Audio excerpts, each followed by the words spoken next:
Welcome to Good for Bitcoin, a weekly show recorded live every Friday, where we recap the top events of the week and talk about everything that is good for Bitcoin. If it's built on Bitcoin, then it's good for Bitcoin. Let's get started. Content shared on this podcast is for informational and entertainment purposes only. It does not constitute financial, investment, or legal advice. The views and opinions expressed are those of the host and guests and do not reflect the official policy or position of any other agency, organization, or company. We encourage you to conduct your own research and consult with a qualified professional before making any financial decisions.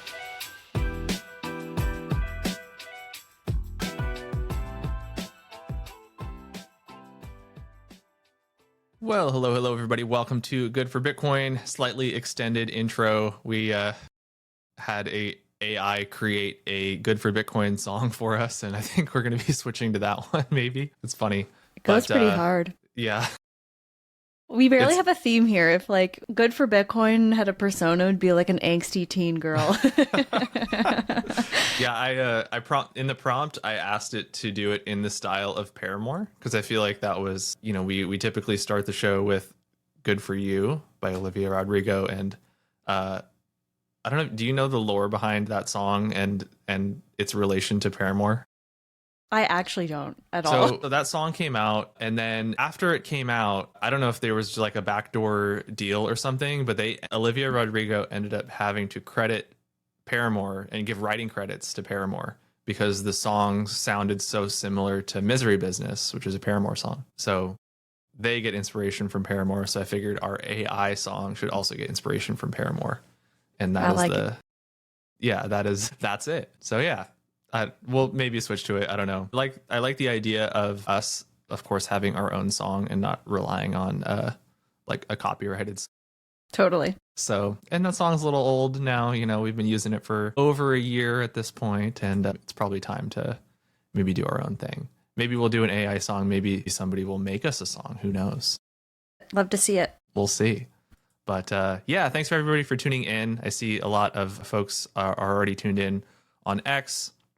If you want to join us on Riverside, we'll try to get the link up. You can chat with us there. Yeah, thanks for joining. My name is Brandon, social media manager at Trust Machines, joined by my co-host Kate. And yeah, happy Friday, Kate. Happy Friday, guys. We have a lot to get into. A lot of news this week. First, just following up on last week's show and how just the vibes were just terrible last week. I feel like with all the tariff stuff going on, it feels like we're a little bit slightly removed from all of the FUD with this like 90-day pause that's happening.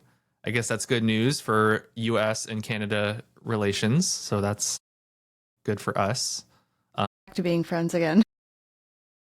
Yeah. Yeah, we saw, the stock market has just been trading like a meme coin this week. On Wednesday, we saw the biggest rally, the biggest NASDAQ rally since January 2001 is what I saw, which is like, it's crazy.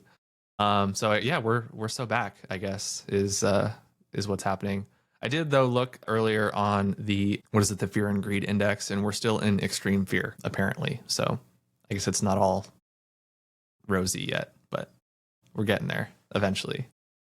Yeah, that's a thing. Bitcoiners, like sometimes we're removed from the macro market. It's like Bitcoin itself is removed from that, but like the people who buy Bitcoin are obviously not. So yeah, it's the Fear Greed Index is like a pretty good indicator of definitely what's going on.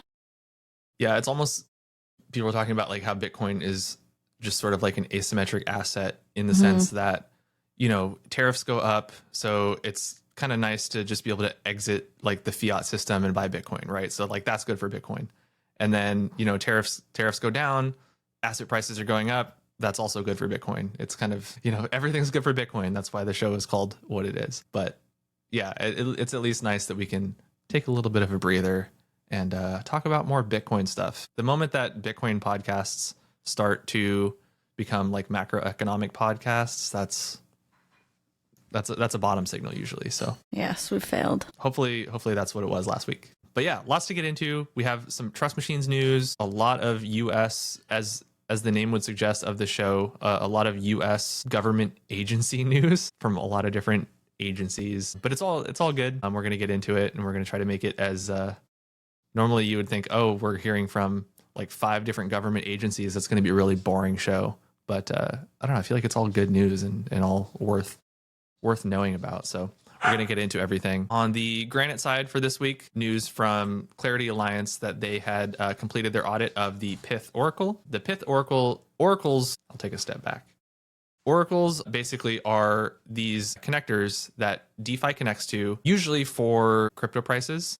You know, you don't get like prices on chain usually, right? You need to use something like an Oracle that sort of puts the prices of assets on chain. Pith is one of the kind of largest, most respected in the space. Granite actually maintains the Pith Oracle on Stacks, and it received an audit from Clarity Alliance. So just another kind of way that Granite is trying to be the safest way to borrow against your Bitcoin, getting all the audits, getting all the security work done ahead of launch. So that's definitely good news. Worth celebrating there. Rena recently shared her opinions on Bitcoin's future in a new CoinDesk article. We'll try to get this pinned here or share, but maybe I can throw it to you and you can talk a little bit about Rena's article.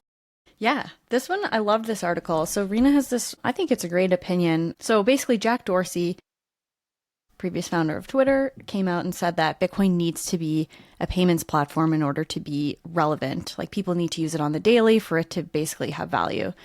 And she's coming out and saying, I agree that it needs to be like implemented in people's lives daily, but it's not necessarily best used for payments. And obviously we think that like there's so many other things that you can do with Bitcoin, making it a productive and like active asset. And so it's just like a great article kind of running through, how Bitcoin is going to evolve to be like so prominent in our financial system and how it needs to be functional in our daily lives in order for it to be relevant, and just like how we're doing that with all the builders and market makers and investors in our ecosystem. So it's a really great read. I would definitely check it out. I think she's going to come out with a little thread later today that just kind of breaks it down in a little bit more simple, but it's a great read. And it's definitely a good conversation starter because, there's a lot of different opinions of Bitcoiners of how could and should and will be used. But I think she does a great job breaking it down in this one. Yeah, it definitely resonates with me quite a bit. I mean, I don't want to sell my Bitcoin, right?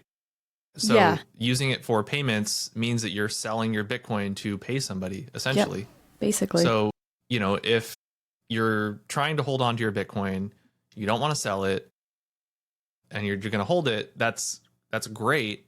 But it's not really great for the network and the health of the network for Bitcoin miners, right? There needs to be transaction activity. There needs to be a liveliness on the network. And if everybody is just holding, that's not great for the long-term viability of the networks. We need DeFi essentially. We need, the ability to do things like taking out stablecoin loans for your Bitcoin and doing all these things. Crucially, doing them on chain so that, you're generating transaction fees, you're helping the miners, you're keeping things sustainable. And as we go through more and more Bitcoin halvings, transaction fee is going to become more and more important over time. So definitely a good article. Be sure to, take a look at it if you haven't seen it yet, and follow Rena P. Shaw on X. And shout out to Rena. Shout out Rena. I almost stopped the stream instead of stopping sharing. That would have been not great. Rugged by Brandon. Yeah, almost. But let's get into all the news. There's a lot of news happening across the industry. So first one is, we always usually check in on how all these SBR bills are doing. New Hampshire has made some progress this week. There's actually a few states that made some progress this week, but New Hampshire is worth highlighting because they've kind of made, I guess, the most progress. They're further along. Last week we talked about, we actually gave a pretty big breakdown last week of a lot of the different states that are out there. We can now see that New Hampshire is here in the mix, along with Arizona, who's still in the lead. But we have New Hampshire as well as Oklahoma and Texas. So they are, in the running, hopefully. With New Hampshire, what happened is it's HB 302. It passed in the House. So now it's going to be moving on to the Senate. The bill is interesting because it's not strictly a Bitcoin bill. The bill enables the state treasurer to invest up to 10% of public funds in precious metals and digital assets. So there's sort of like, it's kind of like Trojan horse almost of Bitcoin kind of sneaking in there with the precious metals. The digital assets, similar to other bills that we've seen, are limited to a market cap of over $500 billion, which basically is Bitcoin only. No other crypto qualifies as being over $500 billion in market cap. And now it's moving on to the Senate for consideration. In terms of prospects for, what's going to happen in the Senate, New Hampshire Senate has 16 Republicans and 8 Democratic senators, and HB 302 was a Republican-sponsored bill. Prospects are high, I guess, in terms of this eventually getting passed. And we can see on the map here, we have 41 live SBRs across 21 states. We will keep following along with these bills, but very cool to see some more progress happening this week. Yeah, there's definitely some influence going on. I think Florida is also passing like a very similar reserve bill to New Hampshire. Mm-hmm. Kind of like the same, like 10% investable in a crypto over 500 billion, so Bitcoin. Very cool there was stuff. a couple more states. I think Florida is included this week that had one of their bills kind of pass through another committee. Yeah. Not through like a full like Senate or House, but it's at least still continuing to make some progress. So good news there. We wanted to give a shout out to some good Stacks news that has been happening. First one is Bitfinex announcing that they are rolling out STX support, which is very exciting. Kate, do you subscribe to this? I've been seeing people talking about the fact that Bitfinex is doing it, this ancient Bitcoin whales theory. Are you familiar? No, tell me about it. It's basically Bitfinex is like, it's just been around for a very long time. It was like one of the first exchanges. So it's this idea that there's all these ancient Bitcoin whales that have their Bitcoin sitting idle on Bitfinex, just waiting to trade. So as soon as something like a Bitcoin layer 2 token like STX starts trading, it's this idea that the ancient Bitcoin whales are going to go wild on and start trading STX. That's so funny. So we'll see what happens. That sounds like a dream. I think you made a note here, which is pretty cool, but this makes Stacks now the most accessible L2 asset that's available on every top exchange. Yeah, STX is now available on all top 15 exchanges. So STX is just very readily available, very liquid, I think. And go trade it, I guess. Buy it, sell it, do whatever you want.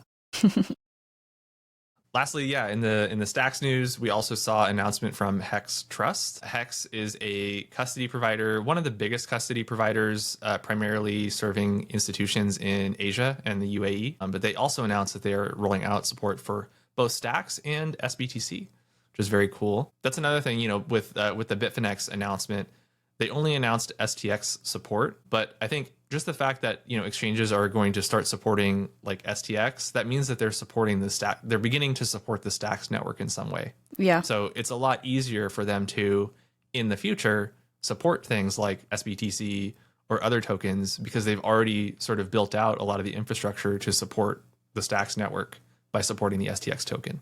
So Hex is rolling out support for Stacks and SBTC. So good stuff there as well. Yeah, huge.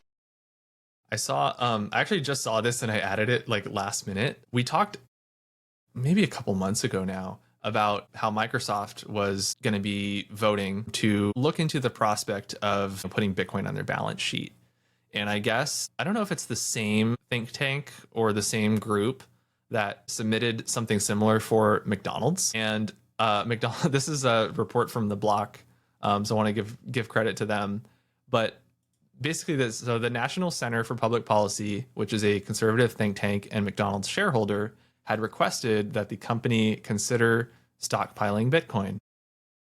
In the letter that they posted, I guess it's the old CFO or something of McDonald's once said that McDonald's was a real estate company selling hamburgers. So they likened, real estate to digital real estate, and they were trying to make that comparison. which is funny. Basically, so they were, these shareholders basically requested that the company consider stockpiling Bitcoin. Similar proposal, right? Look into it. But McDonald's doesn't want anything to do with it. And they sent a letter to the SEC, I guess, saying that they didn't want to discuss a proposal despite, receiving it from this group of shareholders at their upcoming meeting. And the SEC gave them permission to not talk about it. I don't know. I don't know what to make of the fact that like you have shareholders that are requesting this thing and McDonald's is disregarding the shareholders. Yeah, we got, McDonald's, I guess, will have to wait to get a strategic Bitcoin reserve of their own. That's funny. McDonald's does some like very interesting partnerships. Like they did the Doodles partnership. They're doing Minecraft. Like even if they just did like a Bitcoin partnership, they don't even have to put it on the balance sheet. It would do great things for onboarding, I think. That's actually a really good point with Doodles. Yeah. Like they already are doing some crypto things. Yeah, exactly. Yeah. But yeah, your note about there's a documentary called The Founder, and like I think that kind of goes into that whole like real estate selling hamburgers, because they were just like buying up locations, and so they owned all of this real estate. So that's so funny that this guy brings it up like that. Yeah.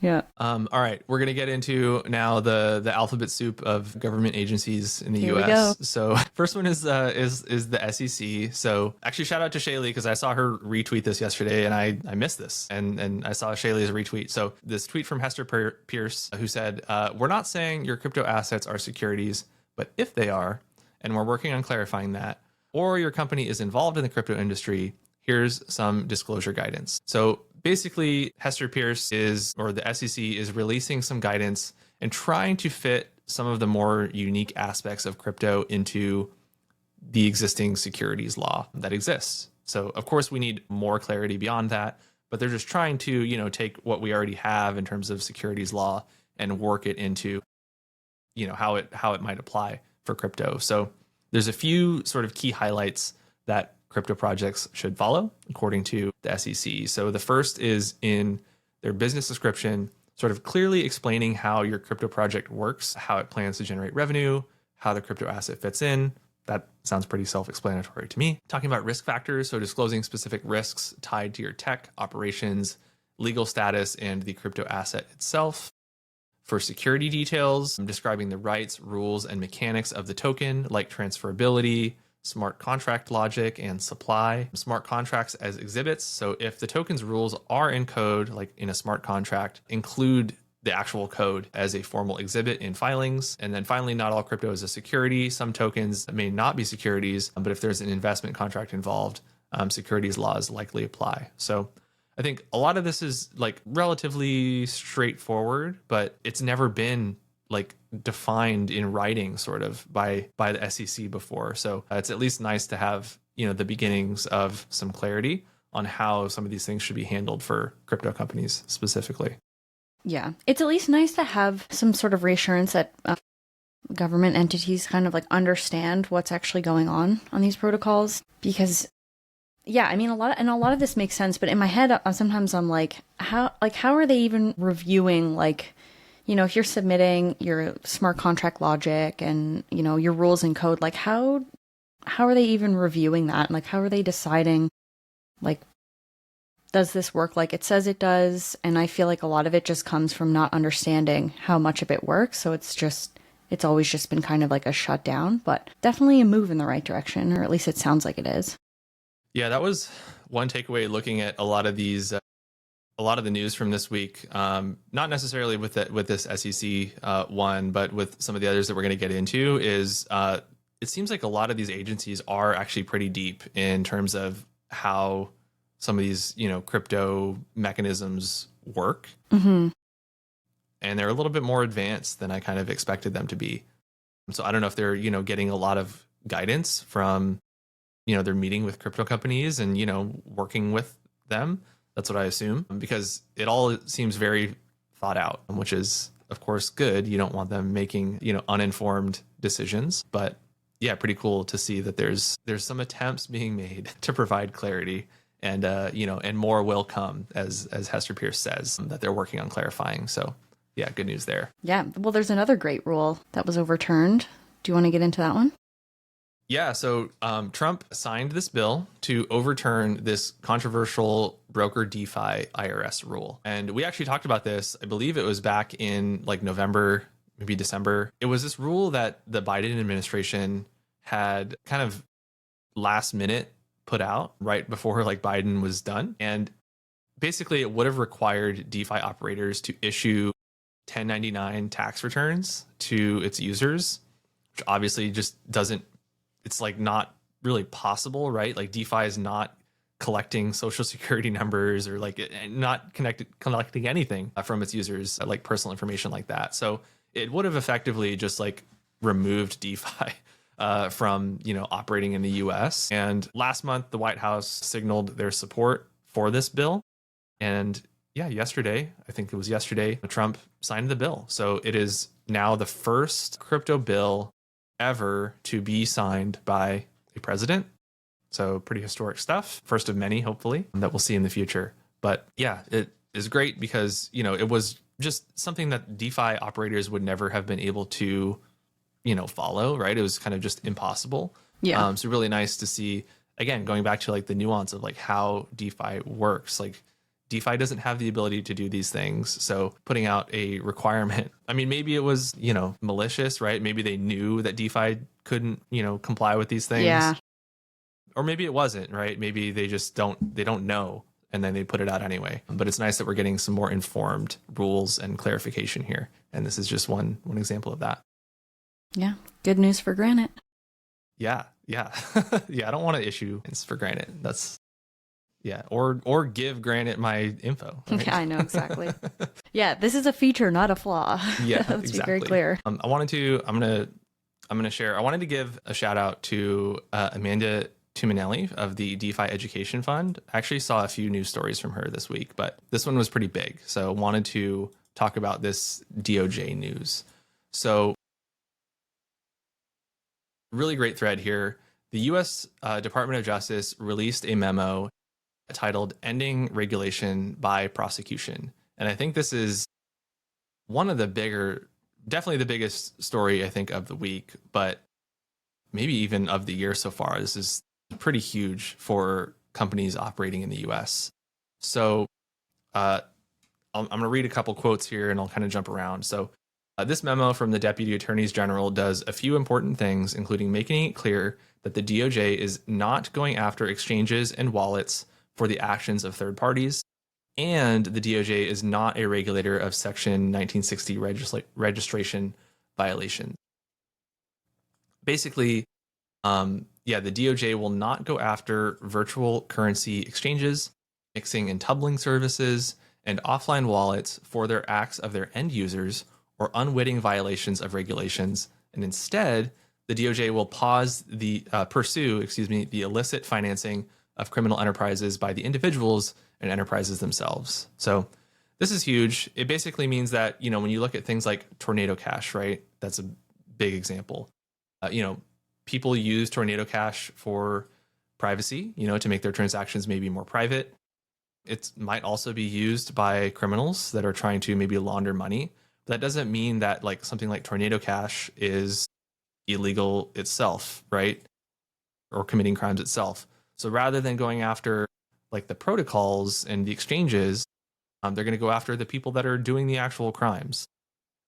It would be kind of the same thing as like, if I go hack somebody and I use Google Chrome to do it, they're not going to sue Google because it just doesn't make sense. So it's a similar kind of, strategy here of going after the actual criminals over sort of the tools that the criminals might be using. Which is still mostly cash anyway. Very true. Yeah. Very true. Yeah.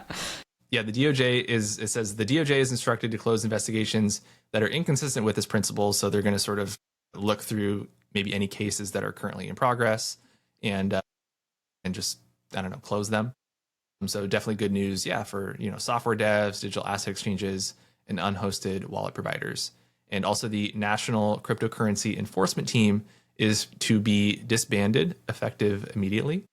And the DOJ will still go after investigations and prosecutions that involve conduct victimizing investors, so scams, fraud, etc. And this is, they basically reinforce that this is not open season and the industry should not take it that way, which, yeah, makes sense, right? Like this doesn't mean that suddenly fraud and crime is like allowed. Yeah, I right? know. In crypto. Yeah. This just means that they're redirecting their resources to targeting the individuals that are committing crimes versus the tools that they're using again. So really great news. And we've already seen some direct positive things come from this. So also on the same day that the DOJ came out with this information, Phoenix Wallet announced that they were resuming their services in the US. Phoenix Wallet is a custodial Bitcoin Lightning wallet, and they had previously removed the app from US app stores about a year ago, saying that, recent announcements from the US authorities, this is a quote from them, cast a doubt on whether self-custodial wallet providers, Lightning service providers, or even Lightning nodes can be considered money services business and be regulated as such. So they, knew that they weren't going to be able to comply, with these rules. So they just left, right? And they weren't serving U.S. Citizens anymore. Immediately on the day, that the DOJ announces that they're ending this regulation by prosecution, they're back. So really good news. I think the final one is with the FDIC. I'm releasing also an update on some key policy issues. So this speech was from the acting chairman, Travis Hill. He's been in his position for a few months, at the start of the administration. And in the speech, he had a big section dedicated to digital assets and blockchain. So this is on the FDIC's website. So in the speech, basically, he said, upon becoming acting chairman, he announced that the FDIC would adopt a more open-minded approach to innovation, including with respect to digital assets and blockchain. And the FDIC recently issued a letter, which I think we talked about on the show, which rescinded a prior notification requirement for specific crypto and blockchain related activities. And basically, he mentioned in his speech that in practice, the prior notification requirement effectively prohibited many banks from engaging in crypto related activities. And he went on to say that they expect to issue additional guidance in the future on particular crypto-related activities and are working through a number of outstanding questions for which additional clarity could be useful. Really nice that basically the speech is saying like, hey, we're aware that there's a lot of issues here. And, especially what I was talking about earlier about there's a lot of nuanced questions, sort of open questions that he comes out and talks about in his speech that are just really, it shows that like they're very aware of some of the needs that crypto companies have. A few questions that he has are talking about U.S. banking agencies. He says U.S. banking agencies have effectively prohibited the use of public permissionless blockchains. And while a complete prohibition on interacting with public chains is clearly too restrictive, what guardrails would be prudent? Right? We don't want it to be Wild West, but obviously we don't want to block it out completely. So good question there. Should the FDIC revisit pass-through deposit insurance regulations to clarify eligibility requirements for deposits that serve as stablecoin reserves? So talking about, if you own a stablecoin, right, that stablecoin issuer is then usually holding some kind of cash or cash equivalent. And how should, deposit insurance work? There's a lot of nuance to that. So really interesting question there. And then as financial institutions continue to tokenize real world assets and liabilities, and banks continue to work towards tokenizing commercial bank deposits, what additional regulatory clarity is warranted? So again, some pretty good kind of nuanced questions coming from these agencies that really shows that they're trying very hard to kind of understand and work with this crypto industry. And positive stuff. My biggest hope is that as these regulations open up, that this industry can really prove how powerful DeFi can be and how it can really help a lot of people who have been underserved by banking services. Because I think the worst thing that would happen is, let's say the political sphere shifts again in the next 4 years, and then, You know, it's kind of like a roller coaster. Like, you don't want that. You want this to be, this is sort of like the first time that we've had like an open arena. And I just hope that like our industry can take advantage of showing all the amazing things and services that you can offer to a lot more people for cheaper, faster, just, you know, money for the people. And so it's great to see that a lot of these agencies are becoming more open-minded, but I just hope that that doesn't shift back and we go backwards in time. Yeah, it's a good point. It's really why we need to see, you know, it's great that we have these like chairs and leaders of these organizations, you know, coming out with all these things. But at the end of the day, like, we need laws to actually pass. Yeah. Right. It's not just, we can't just rely on kind of the good faith of these people, because 4 years from now, they'll probably all be gone. And then what? Yeah. You know, we don't want to, be pendulum swinging one way or the other on kind of these crypto policies and, you know, and stances. Yeah. And so it's going to be really important to watch like all these bills and different things be passed by. Yeah. And then just keep following. But yeah, I mean, at the end of the day, like, all this DeFi stuff is kind of happening, you know, whether or not the US is taking part in it. That's true. You know, it's definitely like obviously it's like very permissionless, right? That's kind of the whole nature of it. So, but yeah, we just, you know, it's a level playing field, right? We want everybody to be able to participate. You know, we want US companies to be able to, you know, if they're in the US, stay in the US and continue operating and not have to move if they don't want to. Yeah. To other countries. So yeah, we just want a level playing field. That's all. Yeah. We want people to know that Bitcoin is apolitical money. Well, that's really it. Yeah. Definitely. I think that wraps up the news. I did want to specifically call out this this event that's happening on Monday morning. If you're at least on the West Coast like me, Monday morning at 7 a.m., 10 a.m. Eastern. That is being hosted by the Stacks Foundation. It's called How Stacks is Winning in 2025. So if you go to the Stacks X account, you can find the link here. It's on a Luma page. But this is happening, and we're going to hear from a ton of different Stacks builders. I'm going to be moderating a panel with like 7 or 8 different DeFi and wallet providers on Stacks, which is exciting. But we're going to hear from like Manib and a ton of other people that are kind of building and leading the ecosystem. So yeah, looking forward to that happening on Monday morning. And I'm sure there's going to be a lot of really good video clips and a lot of really good stuff. But it's a virtual event. You can register for free. It's 2 hours long. I'm sure there's just going to be a lot of really good stuff in there, both kind of recapping one, like it says right here, right? How Stacks is winning in 2025. So I'm kind of recapping the really great Q1 that Stacks has had, but also looking at, you know, the rest of the year and what's coming. Yeah, looking forward to that conversation. It's going to be a lot of fun. Yeah, that's going to be a good one. Cool. Well, I think that wraps it up for the week. For everybody listening, thank you for tuning in, and we will see you next week. Thanks so much for listening. See you guys.